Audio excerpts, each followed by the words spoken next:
What would you do if the person you trusted most turned your joy into a battlefield? I was a new mother, my heart swollen with love for my newborn daughter, Lila, when my world unraveled. The hospital room still smelled of antiseptic, and my husband, Tom, was beaming beside me, his hand wrapped around mine. We were a family now, complete in a way I'd always dreamed. But dreams have a way of cracking under pressure, and the first fissure came from someone I never expected, my mother-in-law, Evelyn. Evelyn had always been a force sharp-tongued, opinionated, with a knack for making her presence felt. She'd raised Tom alone after his father left, and her pride in him bordered on worship. I thought we'd grown close over the years, sharing recipes and laughter, but the moment Lila was born, something shifted. Evelyn arrived at the hospital, her eyes narrowing as she peered into the bassinet. "A girl," she said, her voice flat, like she'd bitten into something sour. I brushed it off. New babies make everyone emotional, right? But then she turned to me, her gaze cold. "Tom's family only has boys. Always has. So, who's the father, Sarah?" The accusation hit like a slap. My mouth went dry, and Tom's grip on my hand tightened. "Mom, what are you talking about?" he snapped, but Evelyn's eyes never left mine. She didn't need to raise her voice. Her words were venom enough. "You heard me. Girls don't run in our family. You've been unfaithful, haven't you?" I couldn't speak, couldn't breathe. The joy of Lila's birth was suffocating under her words. Tom defended me, his voice rising, but Evelyn stormed out, leaving a chill in the room that lingered long after. Days later, we brought Lila home. I was exhausted, my body still aching from labor, but every time I looked at my daughter's tiny face, I felt whole. Tom was my rock, reassuring me that Evelyn would come around. But she didn't. Her calls were curt, her visits non-existent. I tried to focus on motherhood, on the way Lila's fingers curled around mine, but Evelyn's accusation gnawed at me. Was this really about some old family superstition? Or is there something deeper, something I'd missed? A week later, Evelyn showed up unannounced. I was alone with Lila, Tom at work.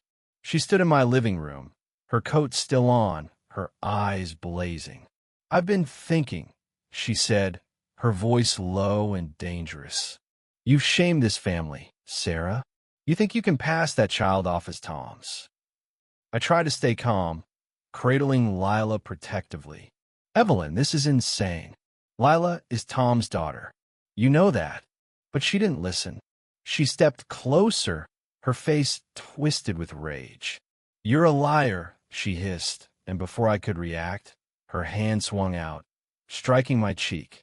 I stumbled, clutching Lila, who began to wail. Evelyn didn't stop.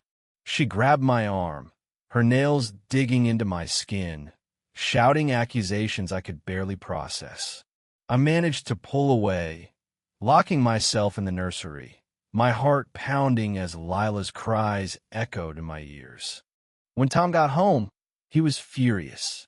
The bruises on my cheek and arm told the story before I could. He called Evelyn, his voice shaking with anger, demanding she stay away.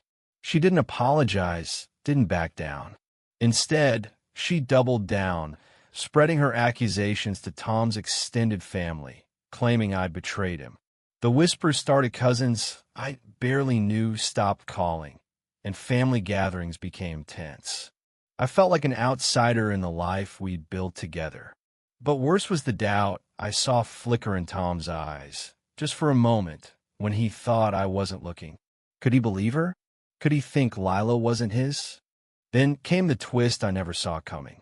One evening, as I sat nursing Lila, the doorbell rang. It was Clara, Tom's estranged aunt, a woman I'd only heard about in passing.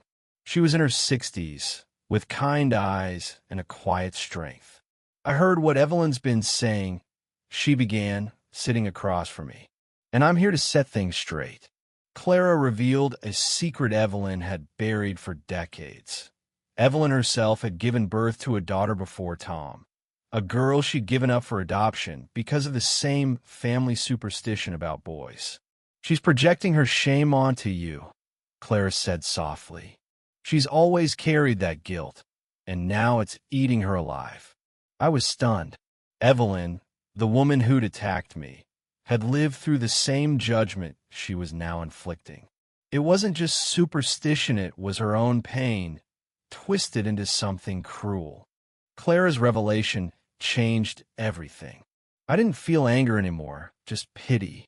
I told Tom, and though he was shaken, he confronted Evelyn. She denied it at first, but Clara had brought proof of faded adoption record. Faced with the truth, Evelyn broke down, sobbing about the daughter she'd lost, the pressure she'd felt to uphold the family's legacy. Tom listened, but he set boundaries. "You hurt Sarah," he said. "You hurt us. You need to make this right." Evelyn agreed to therapy, a step toward healing, but I wasn't ready to forgive. Not yet. Karma, though, has a way of finding balance. A month later, Evelyn's accusations caught up with her.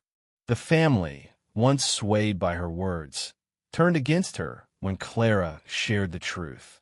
Cousins apologized, and Tom's uncle even organized a family meeting to clear my name. Evelyn wasn't invited not out of spite, but because she needed time to face her own demons.